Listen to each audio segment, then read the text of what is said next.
everyone after going back. And I'm happy that my 3-4 my students also presented their research work.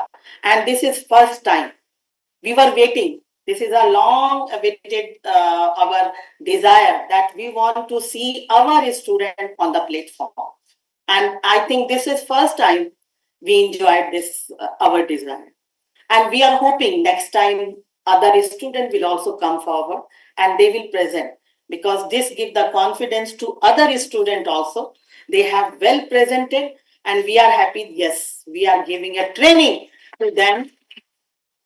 After seeing their work, their performance, really it make a difference to our learning also. Thank you all, and over to you. I hope that after going back, you will share a good feedback for this, and share a feedback also whether it is good or bad, so that we will also learn and we will also improve ourselves. There is always a scope for learning both the side. Thank you for this work.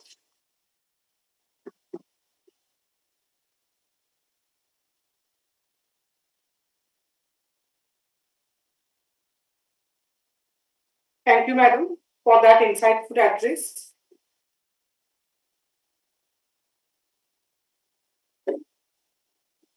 I invite Ms. Archana Yadav, Assistant Professor, AINST AEUP, and convener of NCRS 2025, to present the highlights of the conference and reflect upon the key takeaways from these sessions we had over past 2 days.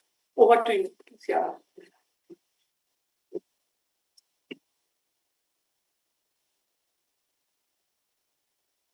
Thank you, ma'am. I welcome everyone, and we are here on towards the valedictory of our 2 days National Conference on Reliability and Safety. And I hope every one of you has enjoyed and have a lot of takeaways from this 2 days conference. As ma'am mentioned, our first conference, and we proudly associate us with all whole heart that we have gained a lot out of it. Starting to conclude, to summarize, we had 1 keynote, 7 invited talks, and 26 contributory papers which are presented both offline and online. We had a couple more, but they couldn't join in person or online because of their own constraints. And we all know that we began very well with the keynote address by Dr. D.K. Aswal, wherein he portrayed how reliability of the sun was actually linked on to replicating the sun's mechanism of fusion onto Earth. And I think that had set the right stage, that reliability extends from the very natural phenomena to every aspect of life that we deal with. And our 7 invited talks dealt with reliability, focusing on from healthcare sector to disaster response to human reliability, structural, communication systems, to all the sectors which we can think of, disaster management. And on the concluding day, we have Sir joining us, giving us more information about the risk management aspects associated with the disaster response and dealing with CBRN threats. So with regards to our speakers, we had both serving and former employees of Department of Atomic Energy institutions, Defense Research Development Organization, institutions presently working with risk reliability estimations, and speakers who have served government organizations and now are entrepreneurs or are still working with reputed government and non-governmental agencies. Indian Institute of Technology and industry speaker, who is also our silver sponsor. To give a brief of the sessions that we had held, we started with the structural and complex system reliability presentations, and we began with 2 invited talks that were focused more on to nuclear reactors, and the papers also focused on to reliability estimations in complex systems dealing in the nuclear sector or in the electrical systems or passenger cars. Then we had the session Human Reliability, where Professor M. Sai Baba had shared his expertise on towards human reliability program, both international and the international context, and how it is being taken up in our domain. Then we had presentations relating to human reliability, which extended on from nuclear to space, process industries, and also to aerospace missions, flight missions. Moving on, we had safety and security of complex technological systems, and we had an excellent presentation on CBRN, dealing with disaster response, and some case studies which we see as a part of uh, the case studies dealing with the wherein nuclear material has been utilized in non-peaceful ways. And we had presentations which were focusing on to utilization of reliability methods, both fault tree, event tree, FME methods in electrical systems, nuclear systems, safety instrumentation systems, and the recent development that we have seen over various industries. Then we had the risk assessment and reliability predictions section, wherein we had presentations dealing with the utilization of AI and ML in healthcare sector, uh, development of new methodologies which can be used for better utilization of our facilities, and upgradation of the processes and procedures. We had an excellent presentation by our own student on the flight cruise analysis, and we are very proudly congratulating him on his accomplishment. We also had presentations with of our other students which dealt with the applications of risk and reliability in the environmental aspects and in the mechanical space systems. Further, we had expert talks in AI and ML and its application in the reliability sectors, and how this is being used for complex engineering systems. Then we had a presentation from our industry partner on the systems that they are using for both nuclear, chemical, biological threat detections. And then we had presentations of AI and ML in various sectors, which can be utilized for societal aspects in terms of voting, and the pumps that are used in industries, and how our reactors are utilizing the more conservative approach. And then we had presentations of further machine learning applications in various societal application, and also in optimization of systems, and reliability and maintainability of various complex engineering systems. To sum up, we had excellent set of presentations lined up, and I think we have gained a lot from these presentations, and you have a lot of takeaway in terms of research outputs and research ideas that you can take up at your home institutions. I thank everyone for their attention. Thank you.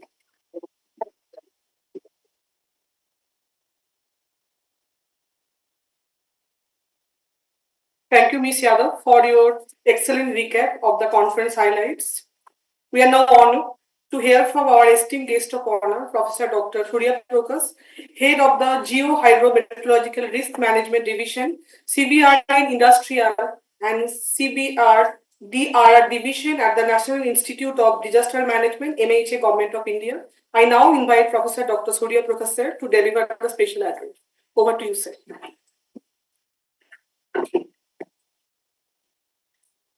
I think I will be audible without speak mic.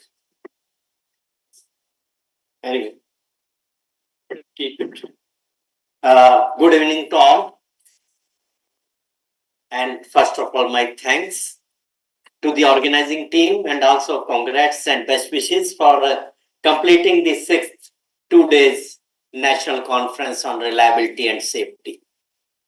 The two words are very, very important for us in the field of particularly disaster management, because it is the uncertainties which turn into disaster situations. Things we are not able to calculate well, where we miss reliabilities. Safety, security, and disaster management. These are transitional phases in which if we lose sight of safety or security, it can turn to a crisis, emergencies, or disasters. So wherever we are talking about in any manner, whether it is in the field of chemical, biological, radiological, nuclear, industrial, or even cyber, I would say, the emerging field where we are facing now the highest threats, particularly in this socio-economic sphere, is the digital world. With the digitization, the threats in particularly the cyber fields, they are enhancing, and in fact the dark web economy is much more higher than many of the countries at present. So if I talk about the particular field where we are now standing in the particularly nuclear sciences, I had been to the nuclear power plants where I've seen their control rooms. They take most of the cautions so that nobody can actually intervene or attack their systems. So they are isolated from the outside world. But still, as Professor Sai Babaji was telling you, they are coming up with lot many projects and programs, and nuclear energy has become an inevitable source of power. Just yesterday, I was having a meeting with CA, and we were discussing the various power sources where we can drive upon. The other power sources are less reliable in terms of the power generation that we need. However, there are threats along with that. The Ukraine war, which has taken place with Russia, actually tested that attack in terms of digital invasions on their power systems. Even before the war began, they had tested their power grid system failures, and they could rely on that, and then they could attack even during this war period. And they could be without power for certain times. So these kind of situations are very challenging for us, particularly in the field of disaster management. And I must congratulate Professor Alpana Goyal, who has taken the lead along with the faculty. I can see a lot of women empowerment here. And this is very good in terms of the contributions to our field, because it's mainly the females who take it to all their wards, the children and their families forward. Then the men themselves who often go only to the offices, and they are on more or career based and opportunities based. But through the women, we are able to take it to our society and each citizen. Disaster management is not possible until unless we say everyone is well prepared, no one is prepared. So preparedness with every citizen is required, be it in any area. And I've actually been dealing with almost more than 90% of different type of hazards. Be it geohazards, be it hydrometeorological hazards, or technological hazards, industrial hazards, or cyber hazards, or nuclear hazards. I've dealt with, in fact, many of them for last about 3.5 decades. I used to consider myself a professional in the field of earth sciences. Began with landslides, and we were started with even in my undergraduate, the first course is physical geology, where we talk about the disaster in terms of origin of Earth, the Big Bang theory. And later on, we are also told about the various type of earthquakes, landslides, volcanic activities, floods. So I thought it's by academic, I came down to the field of disaster management in my research work too. But then I faced various type of disasters. It was not pertaining to my academics, but I have to deal with them, including the COVID-19. I was part of the IICMTs. When all people were under the lockdown, we were on the jobs to take care of containment of and control of the COVID-19 in hotspot areas. Disaster management does provide us powers to take acquisition of all kind of potential resources which may be required, and also involve everyone in the containment and control, prevention, mitigation, or response to disaster situation. In fact, every citizen in the country contributed towards risk reduction during the COVID times and enhancing our national resilience, which is policy on disaster management envisages zero casualty, disaster-free and resilient nation. We have, in fact, started in disaster management field way back in 1990. In fact, it was 22nd December 1989. This kind of event was taking place at UN General Assembly, where they decided to start an international decade on natural disaster reduction. And it started from 1st January 1990. And we started working on it. And during that period, Japan came forward, which suffered from many of the disasters, including the nuclear disaster during the World War II. In 1994, we had the first World Conference on Disaster Risk Reduction at Yokohama in Japan. And several countries, they came together, and that was the time when it was discussed whether the countries, they have any dedicated systems on disaster management or not. Government of India also participated, and till then, we were considering primarily the droughts, famines, floods, pest attacks as the major disasters in the country. And it was our Ministry of Agriculture and Farmers Welfare, which used to be the nodal ministry in disaster management. After that conference, the Government of India established a National Center on Disaster Management in the year 1995. It was 20th of March. And this center was given the responsibility to learn about disasters in the country. And later on, a high power committee was also constituted in 1999 under the former Secretary, Ministry of Agriculture, J.C. Pant. And they took a lot of consultative meetings. Around 32 different type of disasters they were identified, which included the CBRN as well. But then in 2001, the earthquake in Gujarat happened on that Republic Day. The number of earthquakes, in fact, which had happened before. I remember my case when I started working. I started working with a landslide which was affecting an ITBP camp. It was the year 1990 and 91. On 20th October, we had the first earthquake. Madam was telling I was working with CBRI. The first earthquake took place on 20th October 1991 in Uttarkashi. At that time, it was UP, now currently Uttarakhand state. And it was around 2:54 a.m.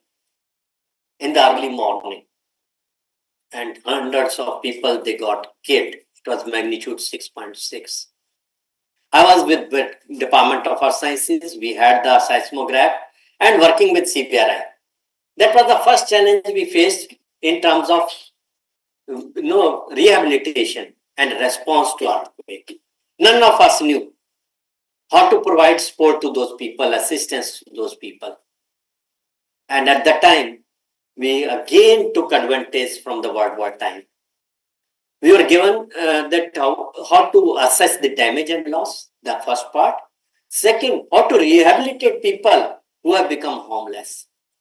Being from Central Building Research Institute, our task, we were doing normally in routine construction, designing, planning for the buildings, but not for the disaster affected people. At that time, we took clues from the World War, and we came out with a solution with the portable materials in terms of CG sheets and the angles and the pipes, which we could easily erect temporary structures. They were named as Kedar Kuti and Kori Kuti at that time. Slowly we went on and we came across floods, then we had forest fires, then we had urban fires and lot of such incidents and cyclones, then tsunami in 2004, 26th December. All these actually geared up our system, and on 23rd December 2005, our Disaster Management Act 53 of 2005 came out. It was notified. And that actually brought an institutional system in the country, dedicated system, wherein 3 organizations, they were established by the Act, which had 11 chapters and 79 sections, which is, you all may be well aware now, the Honorable Prime Minister chairs the National Disaster Management Authority. Then we had National Disaster Response Force. Most of you must have seen them working during various operations in the disaster situations.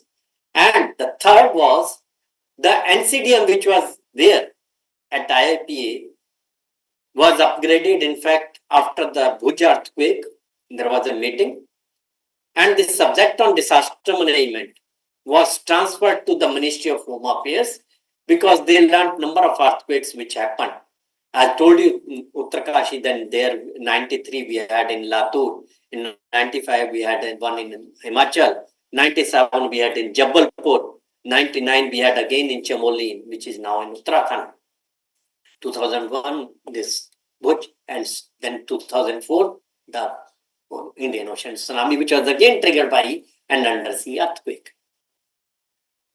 So 2002, this responsibility was transferred to the Ministry of Home Affairs, which became the nodal ministry on disaster management. And this NCDM was upgraded as an institute on 16th October 2003. And this act actually included it as a statutory body along with NDMA and NDRF. So now there are 3 chapters. So chapter 2 is on NDMA, chapter 7 is on NIDM, and chapter 8 is on NDRF. How do we function and what are our mandates and responsibilities? So now be that responsibility with Ministry of Home Affairs, which is not a technical agency, so has to collaborate with many other agencies. So now what happened?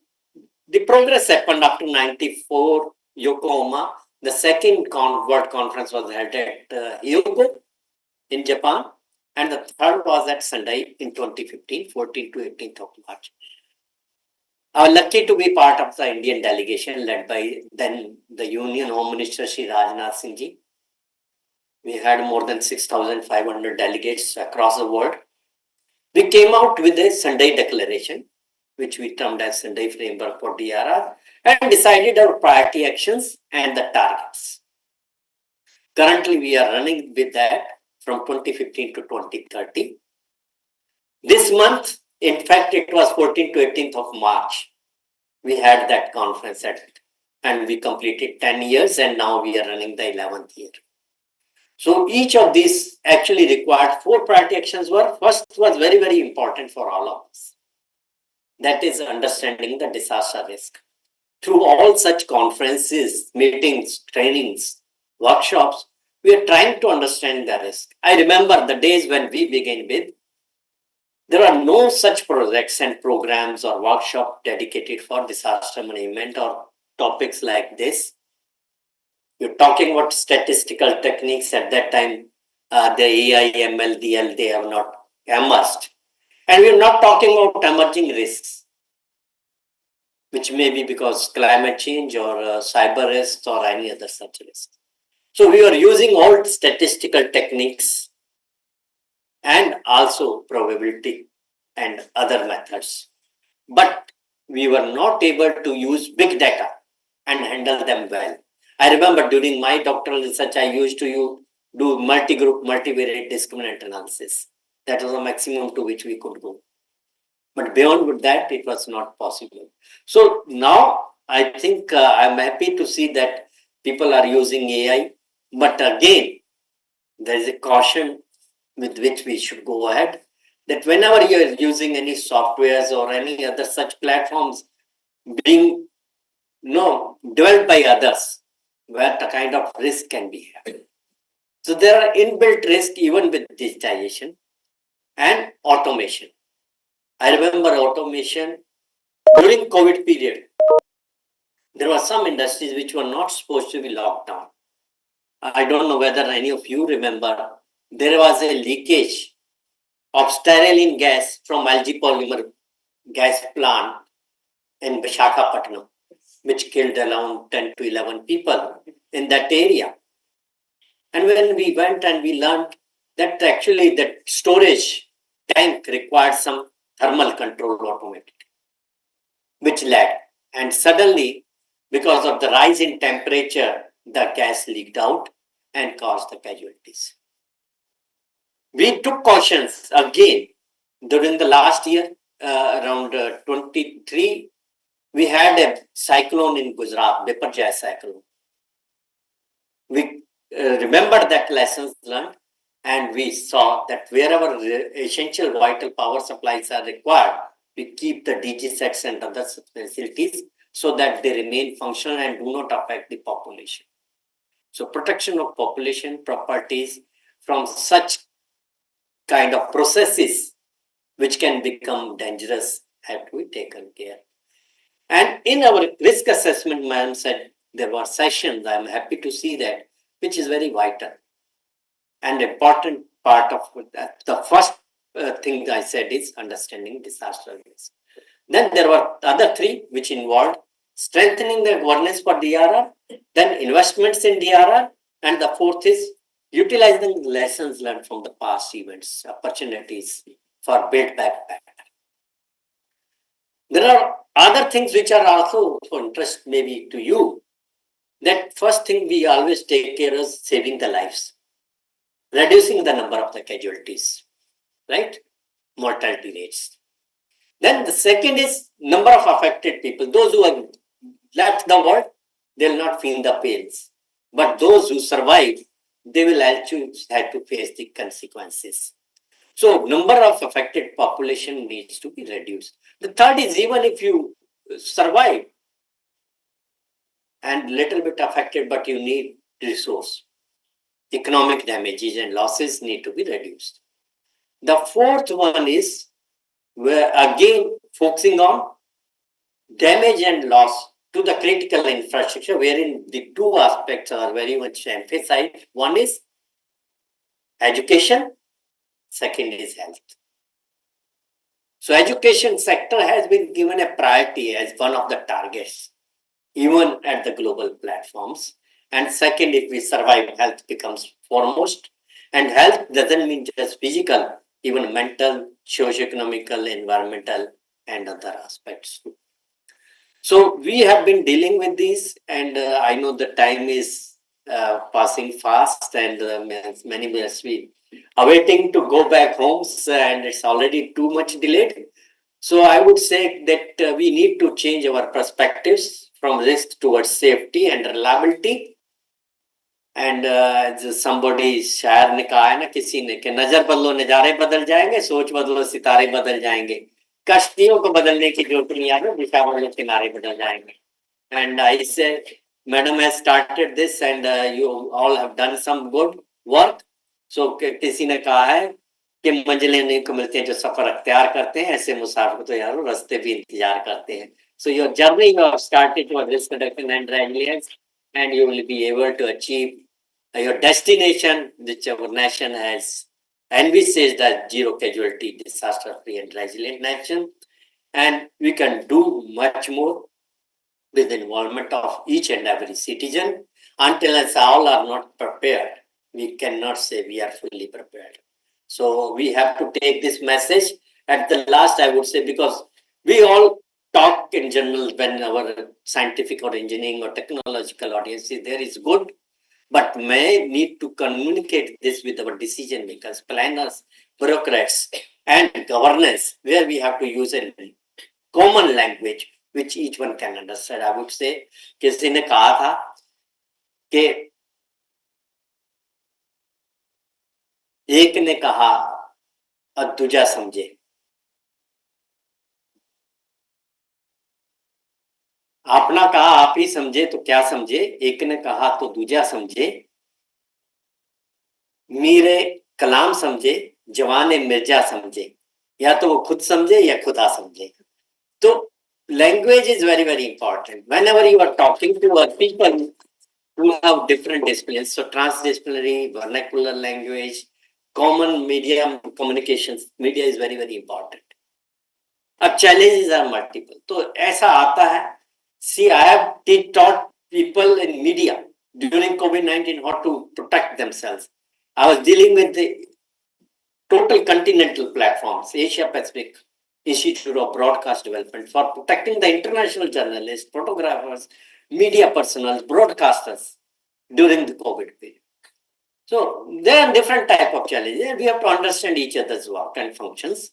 And I appreciate the initiation and the steps taken, but we should always be cautioned that big things are always visible, small things we lose sight of. become actually the cause of disasters. There's a Czechoslovakian proverb which states, misfortunes enter when windows are left open to them. And whatever we are doing, we have to see that we should not leave any such space or windows open for disasters to strike us. And rather than getting tamed by them, let's tame them with our knowledge, wisdom, and good practices. Then we can be together, and let's make this world survive better with our planet in harmony with nature, and all of us with good health, safety, and quality of life, with equality, with justice and rights with each of us, and good fraternity amongst all of us. Thank you very much for providing me. Thank you.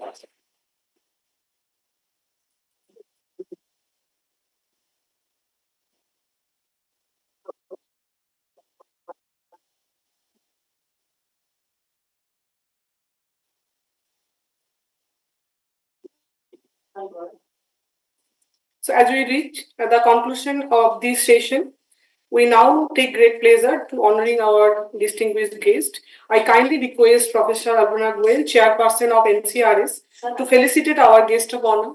And also I would like to request Professor M. Saibaba sir to join Alpana Goel ma'am.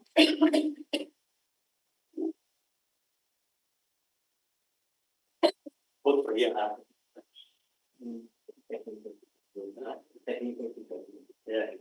नहीं बहुत अच्छा शायरी तो बहुत किया था अच्छा है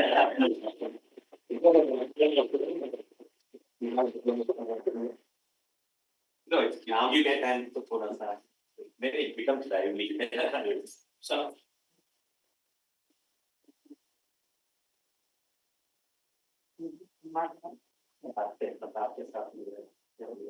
I kindly request Professor M. Saibaba, visiting Professor Niaz, Bangalore, former Director, Resource Management Group, Indira Gandhi Center for Atomic Research, Kalpakkam, to felicitate our chairperson, Professor Alpana Goel ma'am. Yeah, this will be better.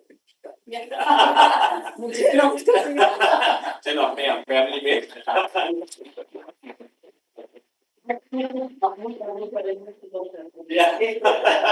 अभी शायद देखो Thank you, sir, ma'am. To formally conclude valedictory session of the conference, I now would like to deliver the vote of thanks. Honorable dignitary, estimated speakers, respected guests, faculty members, and participants. As we reach the conclusion of this enlightening conference, it is my privilege and honor to deliver vote of thanks on behalf of organizing team. I extend my heartfelt thanks to our Honorable Founder President, sir. It is his vision and leadership that has catalyzed transformative changes in the education sector. My deepest respect for you, sir. I would like to express my sincere gratitude to respected Chancellor, sir, for your vision and leadership, which has continuously propelled us towards great heights. We also would like to extend our deepest gratitude to our Vice Chancellor, Madam, whose continuous mentorship has been essential in shaping this conference and its objectives. Our sincere thanks to the senior leadership of Amity University for their continuous guidance and support. I extend my heartfelt gratitude to our guest of honor, esteemed dignitaries, session chairs, distinguished speakers for their invaluable contribution throughout this conference. Your thought-provoking presentations, insightful discussion, and expertise have enriched this event and provided us with a wealth of knowledge, and that will undoubtedly inspire our future path. I would like to express my thanks to the authors of all the contributory papers for their hard work, dedication, and intellectual contribution. The depth of research, analysis, and innovative thinking that you have shared with us today has truly enriched our conference. Your valuable insights have sparked important discussion and have contributed significantly to the success of this conference. I also wish to express our thanks to all the participants who have joined us both virtually and in person from various regions. Your engagement, enthusiasm, and commitment to learning have been truly inspiring and have made this conference meaningful and impactful. Our sincere appreciation goes to our industry partners, sponsors, collaborators for their generous support and trust. Without your partnership, this event would not have been possible. We look forward to continuing our collaboration in future initiatives. I would also like to extend my heartfelt gratitude to Honorary Chair, Professor P.B. Vardhe sir, and Chairperson of NCRS, Professor Dr. Alpana Goel ma'am, for support and leadership in bringing this event to successful completion. Your guidance has been invaluable in shaping the conference success. A special mention to our convener, Ms. Archana Yadav, ma'am, and also the organizing team for their dedication, tireless efforts, and meticulous planning. Lastly, I would like to extend my gratitude to the administrative staff, IT, media, and all those behind the scenes who have ensured that every detail from logistics to hospitality has taken care of. Your efforts have made a significant contribution to the seamless experience of this conference. Once again, thank you all for your valuable contribution. And now please join for networking session and refreshment, and let us remain connected in our collective pursuit of knowledge. Thank you and wonderful evening to all of you.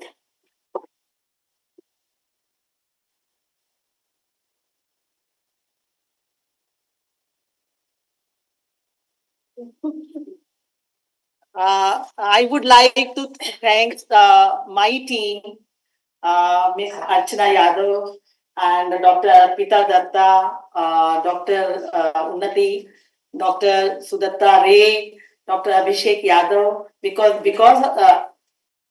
they have done whatever you have seen, the rigorous planning, everything they have done. So thank you all five. They are five pillar instead of four pillar of this AI industry.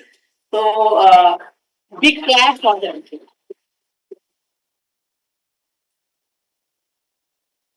Thank you all, and you are invited for the tea. Let us have a group photograph. एक बार group photograph ले लो. Photograph नहीं भी आया दोनों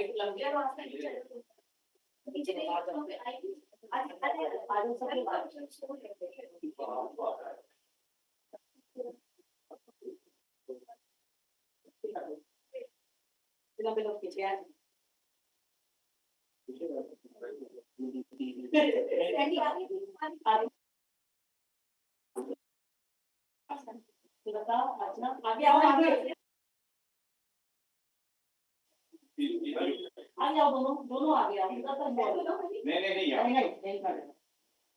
I think you just grab इधर आओ 35 आ गया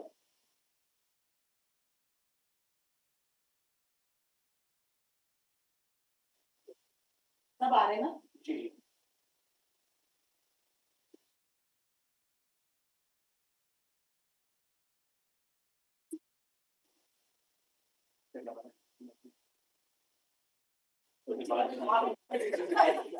Thank you.